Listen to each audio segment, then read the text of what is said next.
There is a huge problem with Priest, and that problem is it's still in the game. Am I right? I'll be here all week if you subscribe to the YouTube channel. Thank you so much. I don't know if you've noticed, but Priest isn't doing too well right now. Looking at the meta tab from HS Replay, you can notice that Priest doesn't have a tier 1 deck, a tier 2 deck, a tier 3 deck, and we go all the way down to tier 4. They ain't doing so well. There's this interesting Shellfish Priest that's kind of a mill package. There's Boar Priest, which is, well, you know, it's Boar Priest. I don't know what you want me to say there. You expect it to be a good deck. And then there's Quest Priest, which was supposed to be the best quest line from United Stormwind, but again, it turns out it's just not good enough. Now, a lot of you probably are wondering why I brought this up, and if you look at all three of the decks I mentioned, all of them just have too slow of a real win condition. Boar Priest takes too long. This Mill Shellfish Priest deck takes too long, and most importantly, Quest Priest, unless you get the absolute perfect draw, is just ridiculously slow. And in Hearthstone right now, it's very important that your deck has a very clear and good win condition, otherwise your deck is just not good enough. And this isn't something new. Over Hearthstone's history, it has often felt like Priest has a really good deck, or their decks just kind of suck. Why is that? If you did not know, in 2019, Blizzard decided to have a developer insight article about class identity, the Hall of Fame, and new cards. In this article, they go through what a class identity is and why it's important to have it into Hearthstone. Then in the article, they do a class breakdown, which goes through every single class. You can notice in Hunter's weaknesses, their biggest weakness is healing, where their strengths are face damage, secrets, and death rattle, which makes complete sense. But Priest is the most interesting because their weaknesses are face damage spells and multi-minion buffs, and their limitation is card draw. Now, in the same article, the developers decided to get rid of Vanish for Rogue and Mind Blast for Priest, and the cards they decided to replace it with was Plaguebringer for Rogue, which saw virtually zero play, and Radiance, which also saw virtually zero play. The only reason it did is because you can randomly generate the card. Now, obviously, that was in 2019, and the developers have changed a lot. Their philosophy on card design has changed drastically. Rogue got Shadowcrafter's Scabs, which is virtually Vanish on a stick, and Priest has gotten a decent amount of card draw. There is the Handmaiden as well as Switcheroo just introduced in this expansion alone. But one thing has remained certain: Priest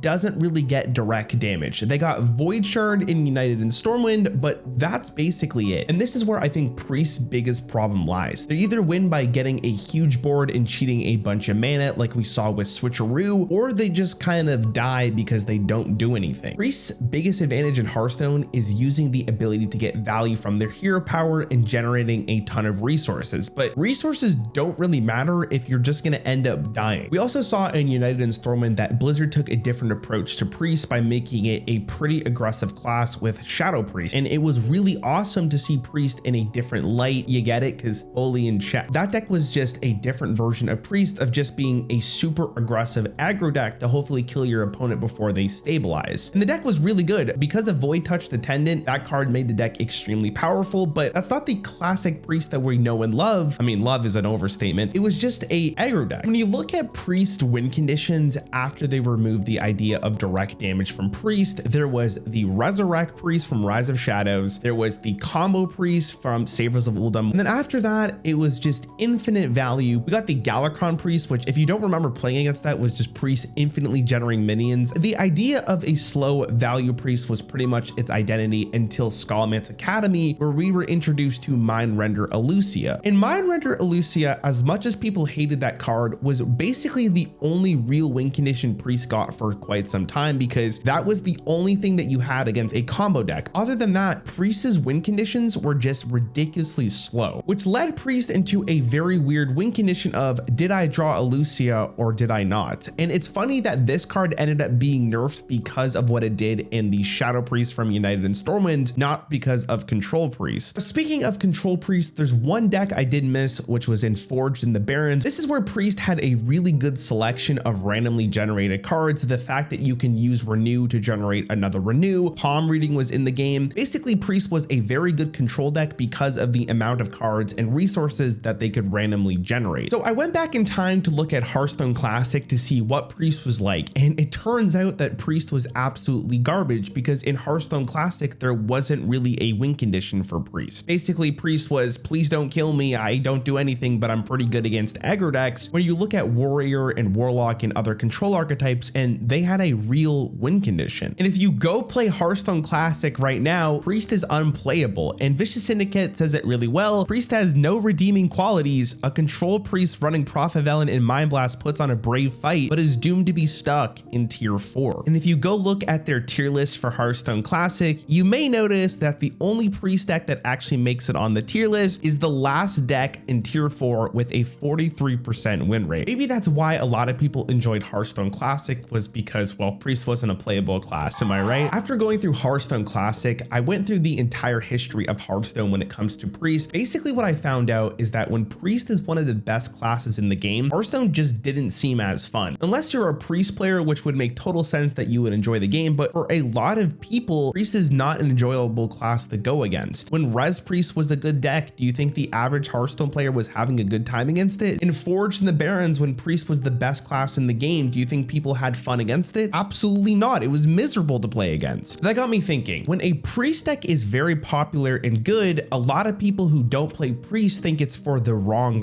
reason. For instance, playing against Mindrunner Elusia wasn't a really good experience, but that's when priest was good. But what about the opposite? When priest isn't a good deck and you barely see it on ladder like we're seeing right now in Voyage into the Sunken City, is it more important for the designers to make a fun way to play priest or have an oppressive version of the class that a lot of people don't like to play against? Because in my opinion, this is probably the hardest thing for designers to do, is try to find a middle ground of a really good win condition for priest that doesn't feel absolutely oppressive, but at the same time is good enough to see play in the format. I think a lot of people could probably agree the best versions of priest are the ones you don't often remember when you think back on Hearthstone's history. Not a lot of people remember Highlander Priest from Savers of Uldum and Descent to Dragons, but that deck was fun to play. It had very clear win conditions of just outvaluing your opponent and playing big dragons, but at the same time, it was very easily beatable. But unfortunately, value doesn't seem to be the priority for Hearthstone at the moment. Remember earlier in this video when I spoke about them removing face damage from the priest identity? They kind of need to bring that back. I think in order for priest to have a pretty good deck in the current format without feeling like it's just based on drawing a singular card like Mindrunner Elusia, is to have some reach from hand. If you notice, the biggest problem with Silence Priest at the moment is that they can build a pretty big board, but unfortunately finishing a game is virtually impossible. Well, it's because they don't have any reach. If priest had the ability to have reach, then I think we'd have a pretty solid priest deck that seems fun and not super oppressive. The other main issue with priest from a design standpoint is making the class good while still representing what most of the player base of priest enjoys. I'm guessing a lot of people who enjoy playing priest was not a huge fan of the shadow priest we saw in United and Stormwind, which leads me to my final point of this video. The entire video has been about how hard it is to design priest, and when it's good, it's oppressively annoying, and when it's not good, it just feels like it's not on ladder. So the easiest thing to do is just delete priest from the game. I mean, it's as simple as that. I'm kidding. But the main point of this video is to showcase that designing a class like this is extremely hard. And I know it's really easy to look at priest and go, wow, their win rate is so low. Why is it so bad? Why don't they just make him better? But how do you design and balance a class to be fun and good at the same time? That is the eternal problem of priest. Also, we should probably stop hating on priest so much. There are bigger issues in Hearthstone, and I'm talking about druid. Thank you for watching my video. I hope you enjoyed it. And if you did, I'd appreciate a subscription. I'll see you in the next one.